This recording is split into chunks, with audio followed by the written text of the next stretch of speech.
Hello friends, কেমন আছো তোমরা সবাই? আজকে আমি তোমাদের জন্য নিয়ে এসেছি একটি ওয়াল পেন্ট, যেটা আমি করেছি হাই স্কুলে।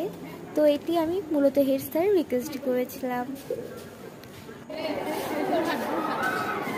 তো তোমরা ব্যাকগ্রাউন্ডে যে চিল্লাপাল্লার আওয়াজ শুনতে পাচ্ছ, সেটা হচ্ছে এই স্কুলের স্টুডেন্টদের আওয়াজ। তো ভাবলাম আমি নিজে একা একা কেন নিজে গান ঝোলাপালা করবো, তোমাদের সাথে একটু শেয়ার করি। তো এখানে আমার পক্ষে সম্ভব ছিল না যে আমি তোমাদের সাথে পুরো ওয়াল পেন্টের ভিডিওটা শেয়ার করব, আর তাই তবু তোমাদের সাথে শেয়ার করার চেষ্টা করেছি কিছু ছোটো ছোটো কাজ, যেমন গাছ এগুলো। তারপর আমার পক্ষে ভিডিও করা সম্ভব নয়। আমি এক হাতে তোমাদের লাইট তৈরি করেছি এবং অন্য হাতে পেন্ট করেছি। তো ওখানে দেখতে পাচ্ছি এই কাজটি আমার ডিটেলস দেওয়া কমপ্লিট হয়, আর এই হচ্ছে দৃশ্য। দেওয়ালটা অনেক বড় হয়, এটা আমার একার পক্ষে পুরোপুরিভাবে কমপ্লিট করে একেবারে অসম্ভব ছিল। তো আমি এখানে জাস্ট মেঘগুলার শেপটা দিয়ে দিব, এবং আমি আমার কিছু সহপাঠীদের রেখেছিলাম যারা ভিতরে যে সাদা অংশ সেই অংশটাকে পুরোপুরি কালার করবে।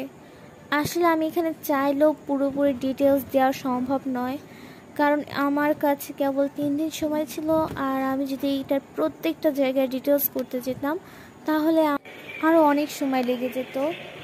আসলে সময়টা শরৎকাল হওয়ার এবং বিশাল মাঠ, মানে ফাঁকা মাঠ থাকায় খুব সহজেই আকাশের গুচ্ছ গুচ্ছ তুলোর মতো ভেসে বেড়ানো মেঘগুলো দেখা যেত।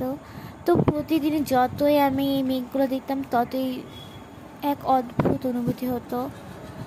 তো এখানে আমরা মেঘ আঁকছিলাম, আর এর মধ্যে একটা রং কালকে ব্যবহার করেছিলাম। তো আজকে দেখি এই রংটি কেমন একটা খুবই সফট এবং নরম হয়ে গেছে, মানে যেখানে তরল পদার্থ না হয়ে এটি এমন একটি নরম অবস্থা হয়েছে যেটা তোমরা স্ক্রিনেই দেখতে পাচ্ছ।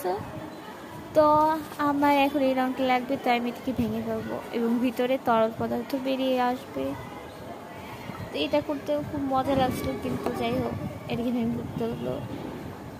আর এটার উপরে একটি পাতলা পর্দা ছিল, যেটা তোমরা দেখতেই পাচ্ছ। আর চলো, আমার এয়ারটা অনেকটাই কমপ্লিট করতে পারছি, এটা ভেবেই খুশি লাগছে, কারণ এটা একটা বিশাল আর্ট ছিল। আর দেখো আজকের আকাশটাও কত সুন্দর, কি সুন্দর এই মেঘগুলো। আমি ভাষা খুঁজে পাই না এগুলোর বর্ণনা দেওয়ার, তোমরা নিজেরাই দেখে নাও। আর আমার হাতের